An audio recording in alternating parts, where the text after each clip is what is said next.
Hi, welcome to Gravity Clubhouse. My name's Michael Steele, and I'm really glad that you've decided to log in and join us to look at this garage clip for functional fun. Now, I know that you've already watched the functional fun routine that we've done, and I hope you've really enjoyed it. If your participants are now at a level we can start to progress some of the movements, this is one of the exercises that we have to introduce for you to do today, and that is our speed skater lunge. But before we begin and show you what we're going to do, I want to introduce you to a really lovely lady, and her name's Carol. Golf claps all around. Welcome, Carol. So Carol's going to be our demo class participant. Now, if you remember the sequence that we did before, we started with the side lunges, and then we're going to finish and come to the side.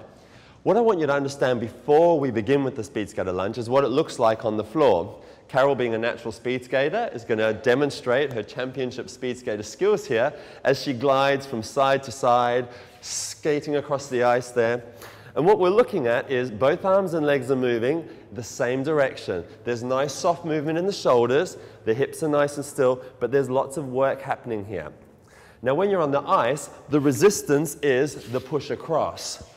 On the floor, we have no resistance. So let's break down the speed skater lunge. The way that I'd like you to do it is in a normal lunge position, we generally encourage you to go hip distance, which is where we are now. But to break it down, what I need Carol to be in is the front leg to replicate our normal lunge position, but the back leg to go as wide as it would at the distal point or the furthest point of that skater lunge. So to set it up, if you wanted to go into an L, you can then point to the furthest corner, and that would be where we need to be. So let's get on board and see what it looks like. The height of the rails remains constant, so we don't need to change our equipment. How you had it for your lunge series is absolutely perfect.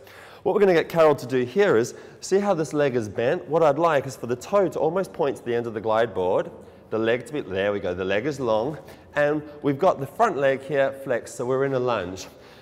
Stage one, let's just get the movement going. So all Carol needs to do is, and she's going to feel this on her grounded leg first. This is perfect. We've got the lunge happening at the front, and we're rising up. So as a speed skater works, can you see what's happening? We get the rise and the fall with the natural flow of the motion. Carol's got this working really well. Now you'll see that there's going to be a little bit of rotation in the hip, and as she gets more and more comfortable, the arms are naturally going to flow and follow through with that speed skater's motion. So she comes around that corner, she's digging deep low into the ice, she's bending down low, and she's relaxing the shoulders, and she falls. So close. It's great. What you'll find here is, we were talking about this previously, the foot's relaxed. Try not to think about this part of the body working, but focus on the inner thigh and the glutes, stabilize through the core, and then move up through the motion. This is just assisting and pulling up the board. Now remember, the glide board already weighs 24 pounds, so there's going to be some resistance. What I don't want you to be feeling is any torque in the knee area. Do you feel anything there? Perfect. What I do want you to feel is inner thigh or your abductors, and I'd love you to be feeling some work in the front leg and through that right hip and glute. So if we're ticking all of those boxes and we're exercising in a safe range or plane, then we've achieved our goals in this workout.